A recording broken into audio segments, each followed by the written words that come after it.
Good morning, Vietnam and Canadian Rockies, United States, Europe, and the rest of the world. Here we are again, live 365.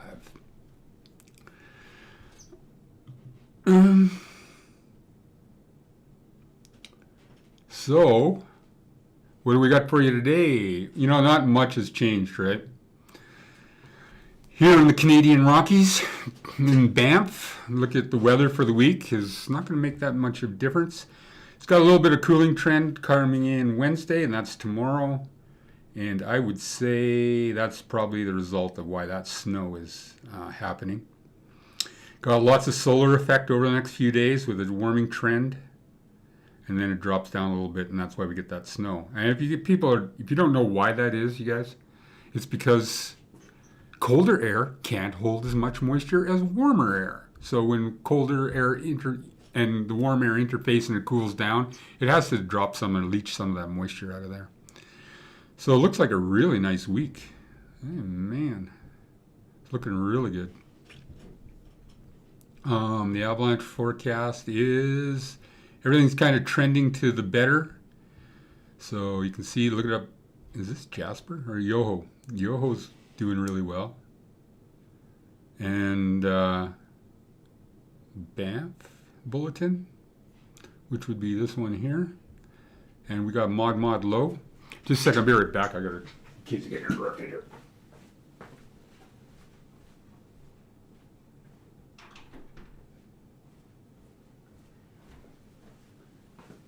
Whew. All right. So mod low. Which is good. Conditions are pretty good. What they're talking about being a problem right now is up the thinner snow up high in the Alpine, or it could be isolated pockets of anything where the wind crusts and stuff. There's the facet layers from that cold trend we had a few weeks ago. It is still within the snowpack. I did a test, or I did like a small pit in about 2,000 meters at Saddleback, Lake Louise region, and 1,900 meters. And I was kind of in a deep fat spot, so I didn't see any of the slabbing or get any kind of results or release, at least in a compression test. But that does not mean it's there. I think I could have moved over where it was a bit thinner, maybe 100, 150 meters to closer to the rocks, and I would guess that it might have gotten some results out of that, but I didn't get a compression test, not even a compression test hard. So as far as that goes, that's pretty good right now.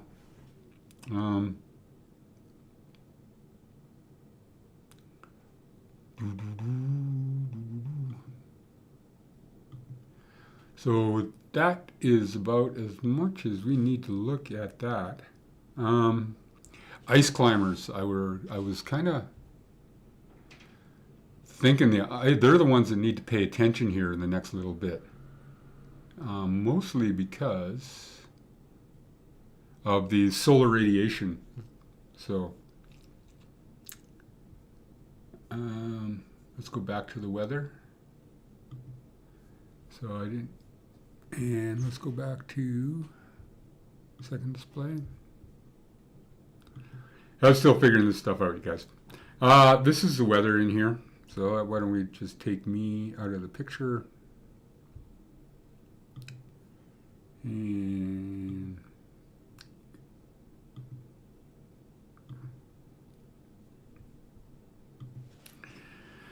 you can see here, this is where what I was talking about.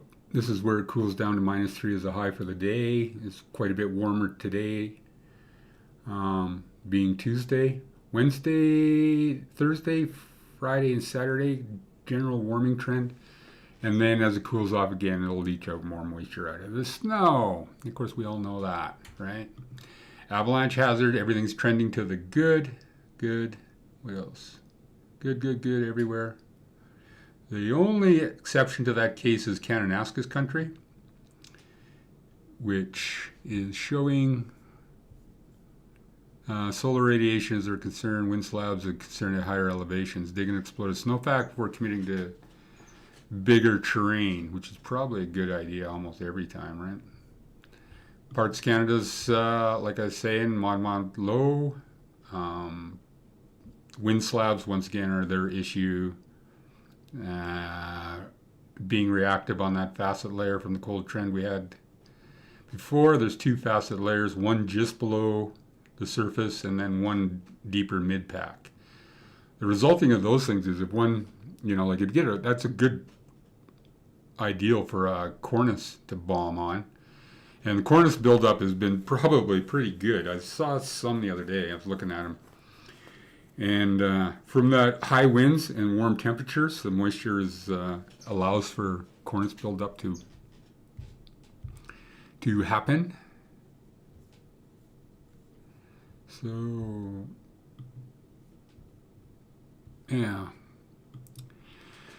So that's something to think about. Because what happens, what I mean is like the cornice, it can drop down and it doesn't even have to be a huge cornice. But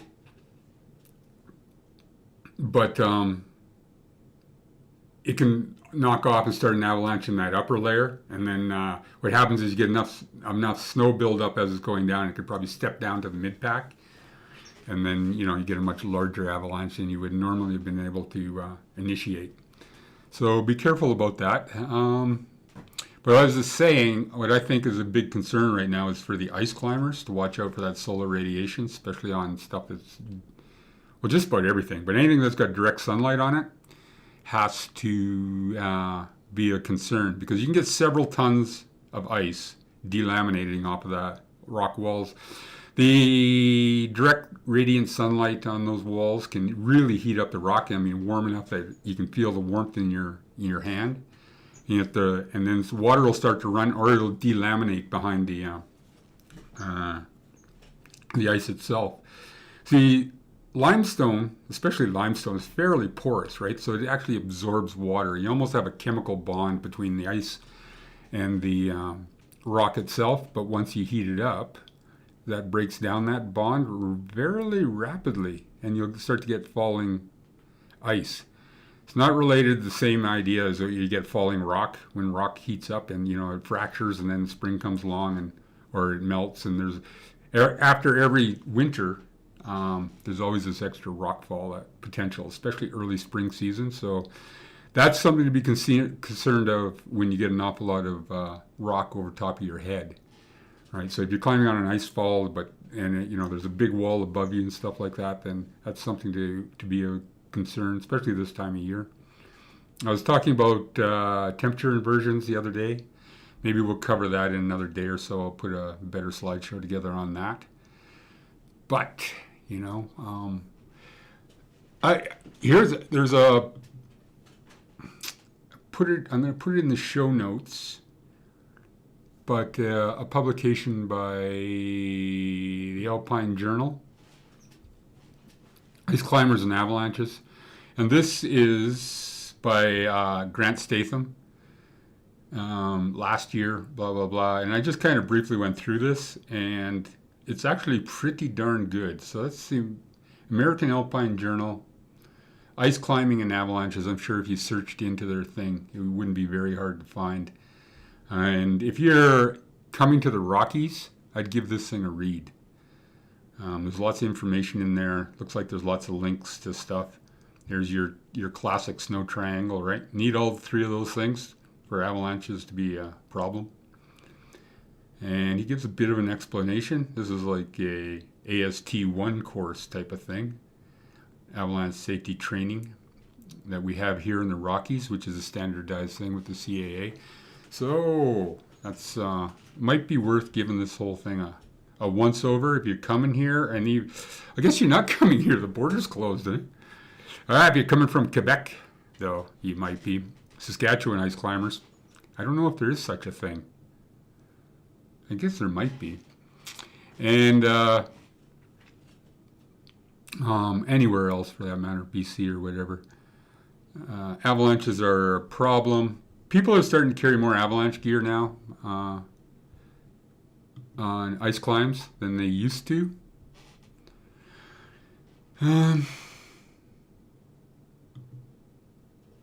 Right, so I was blowing through the Reddit site looking at the ice. I mean, there's not much to say about skiing right now. But I did run into, what is this one? Another fantastic day.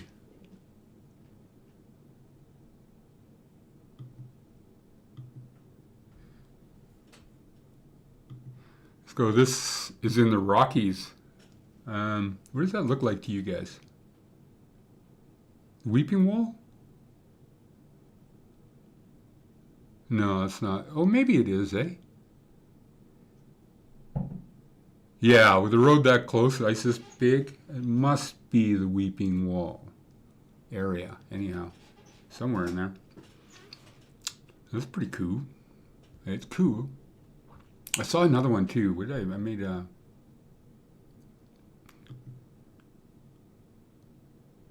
Look at this one, eh? This is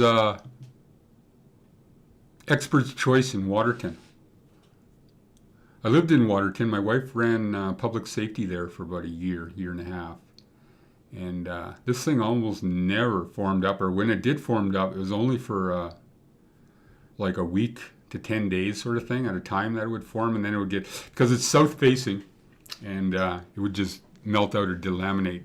And it's awful warm down south, so it didn't have, it was the windows for these Expert's Choice, and these climbs in that area was pretty small, but they do have some good ice climbs down there when they are in shape. Some that are quite accessible too, right? It's not like the ones where you like Murchison or something where you got to walk for an hour and a half uphill both ways. Look at that puppy, eh? He's doing a good job though. Like, he's not over putting the screws too close together, but close enough that he's protecting himself. Looks like this upper part's going to be the crux of it, eh? So you come in here maybe, come in here and then sucker up, cowboy. Expert's Choice, Waterton. Awesomeness. It's awesomeness. So this is great.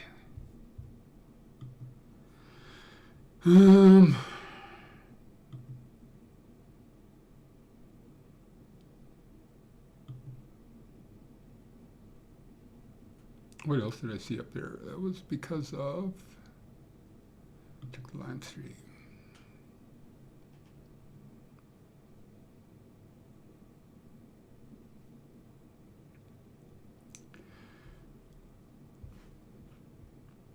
And we are going to do something. I don't have a lot of information for you guys today. I was kind of cruising around the Reddit site looking at some ice climbing. Skiing I haven't really checked out too much. The stability, like the for you skiers, things are pretty good right now. Still, like they say, watch out for isolated pockets. And you can always have trouble, right? You can always get yourself in trouble if you want to bad enough. Another fantastic day in the Rockies, he says. What is that? Oh, climb Central Pillar. Central Pillar, Weeping Wall. Yeah, climbed okay. Ice was soft, but pro was definitely hard to find. Lots of snice. So if you don't know what snice is, you guys, that's snow and ice mixed together. That's a result of, having like running water, because even on ice, even in the Rockies here, anywhere, you can have water running at sub 30 degrees, and you add a little wind and some snow available for transport, and what you get is the water and the snow mixing together, and they get something called snice, and you got to kind of dig your way into that to get decent tool placements. But the worst part is you got to really dig around to try and get decent gear to protect yourself. So snice is never a good thing. But they can turn into styrofoam too in the springtime. So you're like the one tool placements where you feel like a big hero and you like reach up, bang, you got it, bang, one tool, bang, bang. Climb the Weeping Wall in like 20 minutes. Fine line between plastic ice and protectable ice. Yeah, you got that right, squid buddy.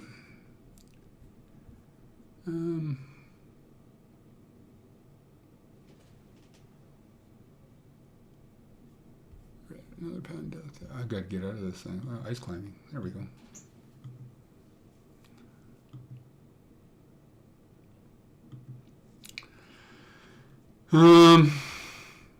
Oh, you know the thing I was looking the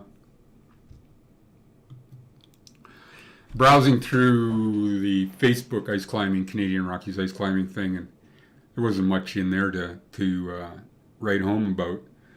But what I found was curious. Like their big complaint now is the I guess the hikers are coming into the ice climbs to watch ice climbers, and they'll be coming in by the dozens, and they are standing under getting selfies right under the waterfall. Meanwhile, these people are climbing it.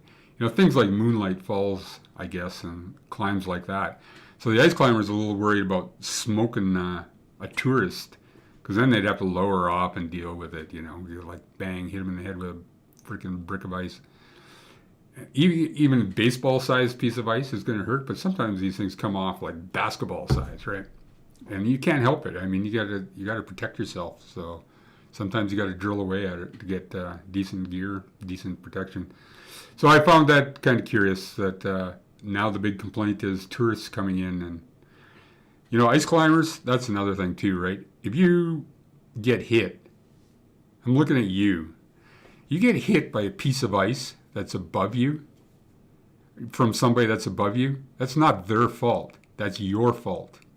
You put yourself in that position, right? So the climber that's above you, he got his ass out of bed, went there and started climbing, and he's doing everything right. And the minute you walk in and put yourself in the direction of, or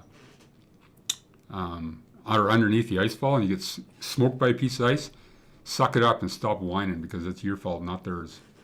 I don't know where people, you know, I was to Louise Falls, I think last year or year after, just about every year.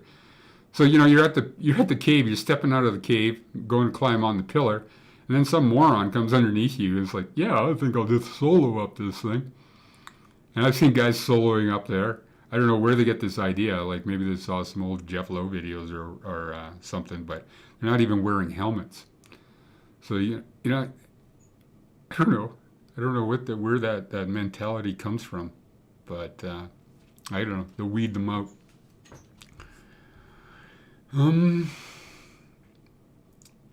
What was the other thing? Yeah, okay. I know I've been going on about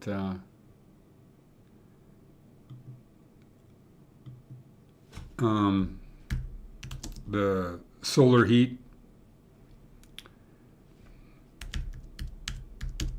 being an issue, and it is an issue.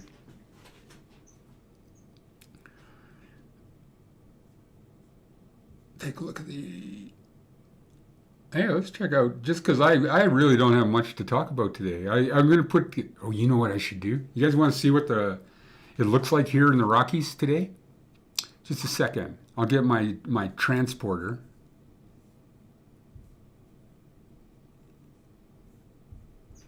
Do. There we go. Do.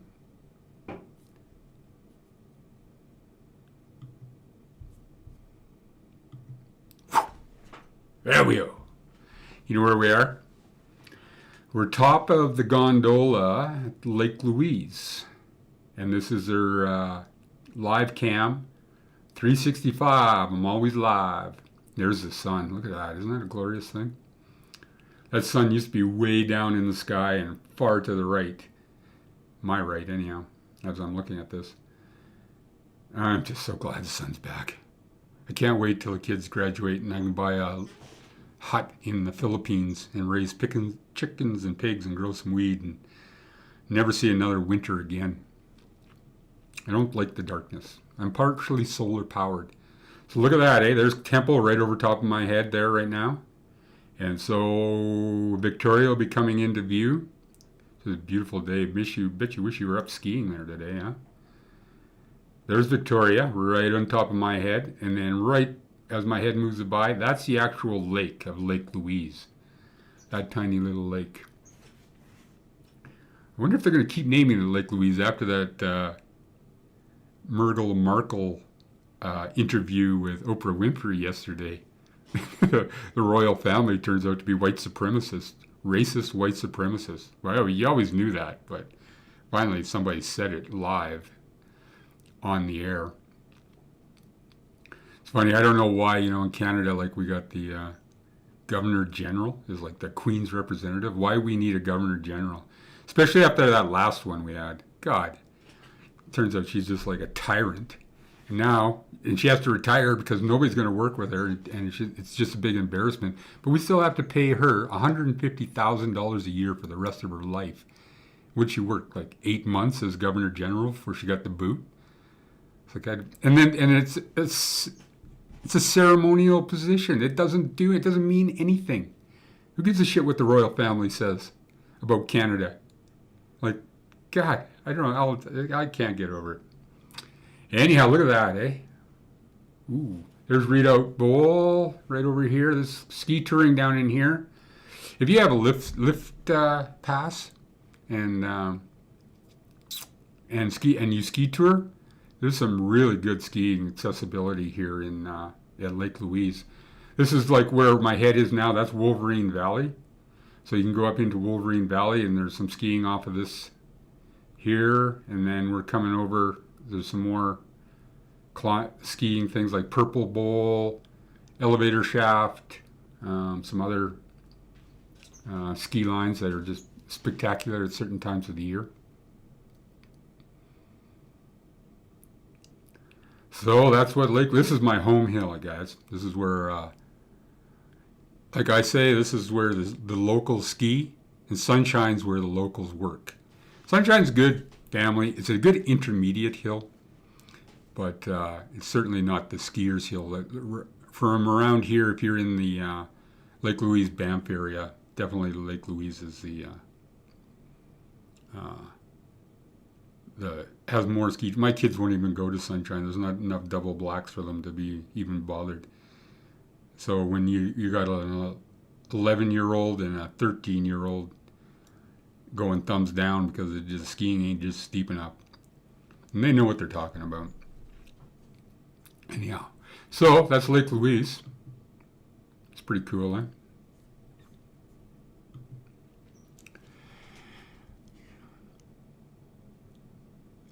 Can you comment on the jumping Jim lead belay technique? I cannot comment on that because I don't know anything about it. Is that like where you're supposed to soften the blow? And so that, you get a nice catch, like a soft catch? That's all I can think. Eric Moss, how do you avoid burning your climbing rope while smoking a joint? Well, that's a good one, man. You know what I do? I don't smoke a joint when I'm climbing. I use a vape. That solved that issue, right? That way I could just repack my vaporizer on every pitch, and then I could blow a bowl. The other thing, prior to that, I used to just smoke a bowl, sort of thing. Well, it doesn't matter. You could take your hands off and light up a bowl like that guy. Just give him a couple extra. Freaking few meters of slack. It gives you time to pull your pipe out, bring it in, light her up, put it away on, fortunately if you have a rock ledge or something, you can just put it there and grab another puff as you pull out some more rope for them. And don't worry about the belay thing. Belaying is so overrated.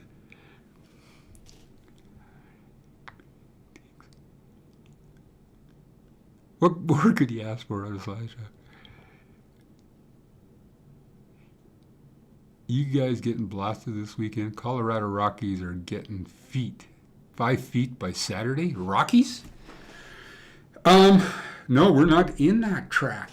Quite often, that must be quite a bit lower than us, eh? We got a thing called the, what the hell is it called? The Pineapple Express. So it's probably tracking a little bit lower and a little straight east. But it can track, that Pineapple Express can come tracking up from Hawaii, and it blows right over Fernie, drops about 2 meters of snow on Fernie, and it'll drop in the eastern end of the Southern Rockies, as far north as Banff, maybe a little further, and we can get a meter of snow sometimes. 40, 50 centimeters is a pretty big snowfall, but we need a specific weather event for that. It happens once in a while, though. It's last few years, I don't know. It seems like it's getting more and more consistent with um, the amount of snowfall coming in. Like the last 2 years have been pretty darn stellar.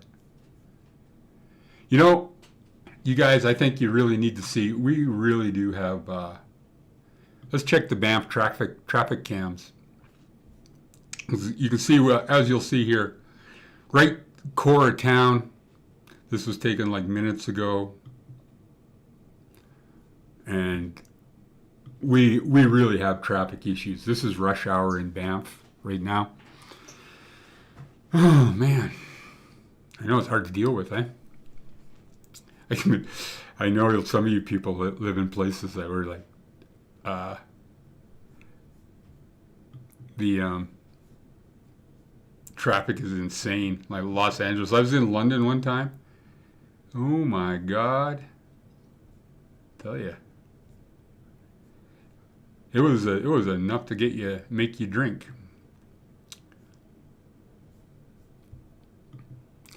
Here's Banff Avenue, 9:52. What is it now? 10 o'clock. So this was 8 minutes ago. As you can see, rush hour is getting out of hand.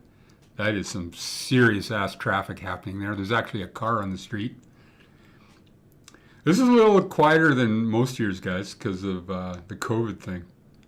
So there would be a lot more cars and buses, like all those streets, all those along in front of those hotels. So this is a Moose Hotel here.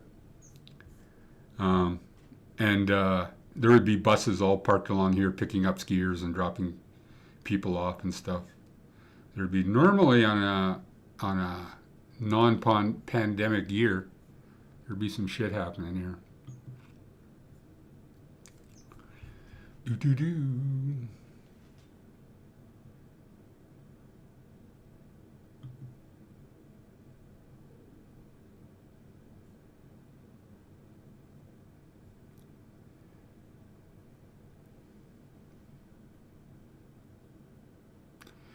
I haven't got a whole lot more for you guys. I think I got to start putting until something happens, like the weather changes or something. There's not much going on around here. See what we got on the kid cam. Hey, who wants to see a picture of the last 50 meters to the summit of El Pameo? Come on, put your hands up. Yeah, that's enough there. Whether you want it or not, I'm going to give it to you. Here you go. That's Marlon Bessie. He was a client at the Marlon the Sport Fish, I called him. We climbed. This thing is like, this last 50, 100 meters were just terrifying, right? Like you're climbing along this thing. There's like, you don't know if you're on snow, ice, or rock, and then it's on either side. I don't even know how far the one side was. I know the other side was like 3,000 feet straight down. The other side's got to be like 2,000 or 3,000 feet. And you're on this thing, and you can't protect the ridge because there's not going to take snow stakes or anything like that. It's not going to be protectable. So you have to take a number of coils in your hands, walk along, and then if buddy falls off, you have to throw yourself off the side. And you don't even have you have like 5 milliseconds to think about it. So you don't even have time to think about it. You just got to go for it. There's worse things than dying. Being that afraid is one of them, I think. What else do I got on my little rack of things on here?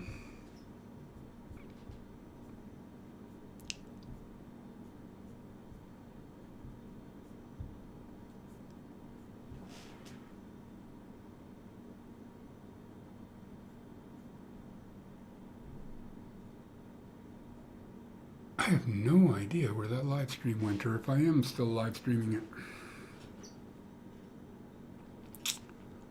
Anyhow, I'm going to call it for today, guys. I don't have a whole lot to do. Say.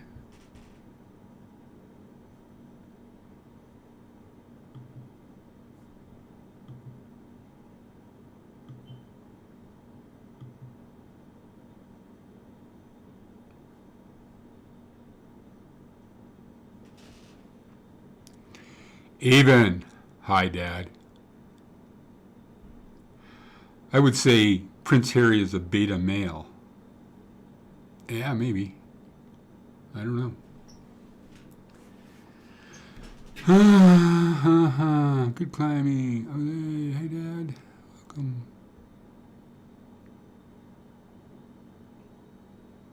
Dad, you forgot to flush the toilet. Shut up, Avon. Jesus. Hey, Clan Adventures. Hey, Scotland will see you guys later. I'm here every day, 9:30. I better pick a time. I could start earlier. 9 o'clock would probably work best for me. Means at 8:30. I do the Facebook at 8:30. I just warm up on Facebook. I hate Facebook, but okay, bye, Avon. My daughter Avon's chiming in on here.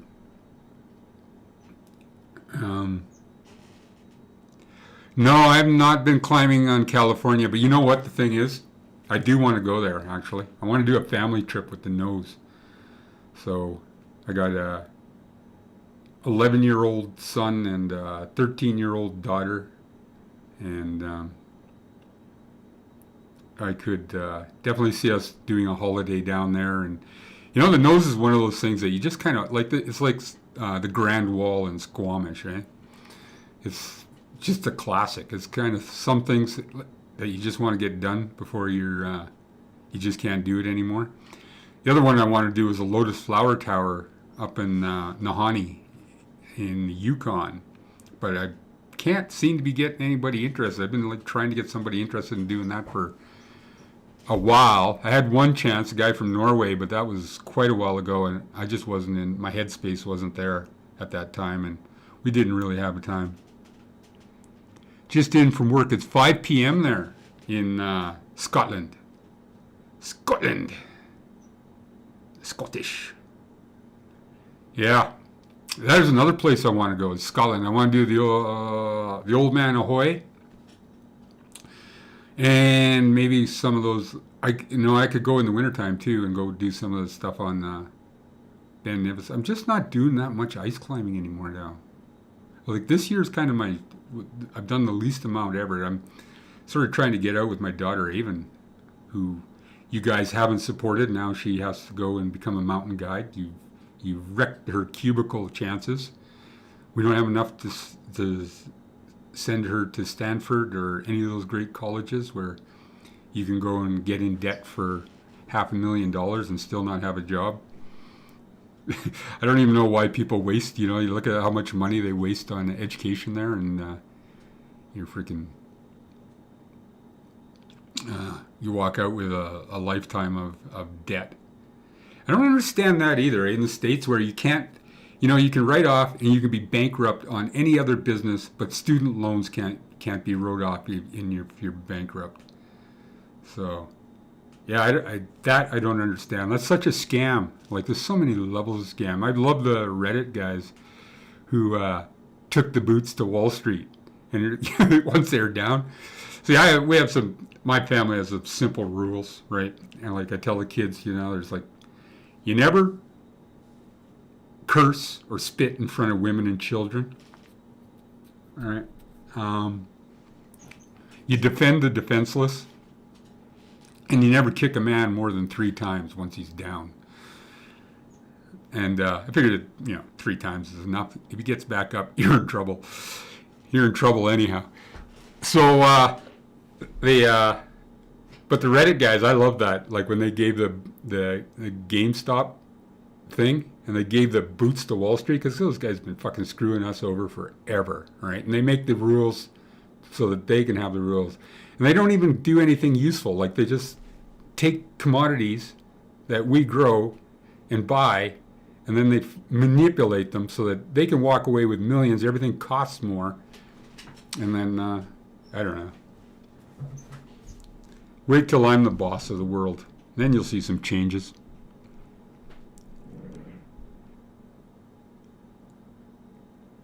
Hey, I don't mind the midge. I'm coming down I'm going to look the Clan Adventures in Scotland. You guys check that place out. If you're in England, I highly recommend Clan Adventures. He's got the Mike Barter, Joe Mackay stamp of approval. Right? Tell them Joe sent you. And they'll probably charge you about 20% more. Maybe not. If she can get accepted to Stanford, it's free if you don't have enough cash. Is that a fact? Well, knowing her, I don't think she's going to get accepted to Stanford. Her big fame, or her goal is to become a sponsored climber somehow, or a sponsored something. And she wants to live in a van, like Forestry Forest. Yeah. Later. That's Avon knocking on the door. Anyhow, you guys, I gotta go. I got... Once again, guys, Clan Adventures. Anybody in Great Britain, if you don't call Clan Adventures, you don't know shit. And I have a huge audience in Great Britain. I know that for a fact. Solid gold fact, actually.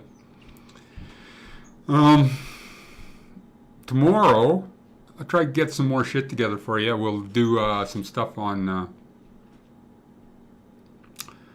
we'll do the roundabout cam at Lake Louise, and then I'll show you where Mount Temple is. And then I took that little Avon, the one that wants to be a sponsored climber. We went and climbed that over a couple of days. We bivvied on the walls up there and then climbed it. And it was a pretty big adventure. She was only 11 years old. I know, that's late for a Banff girl.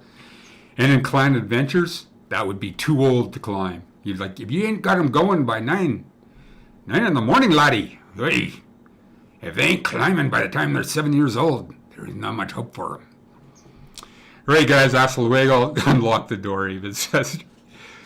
Good to see you this morning. Hey, buddy, good to see you too, Joey Young. See you next time, Adam. So long, Sarah, BC Ski, and the rest of you guys. I'll, tomorrow morning, 9:30, same time, be there, be square, and we will end this live stream there.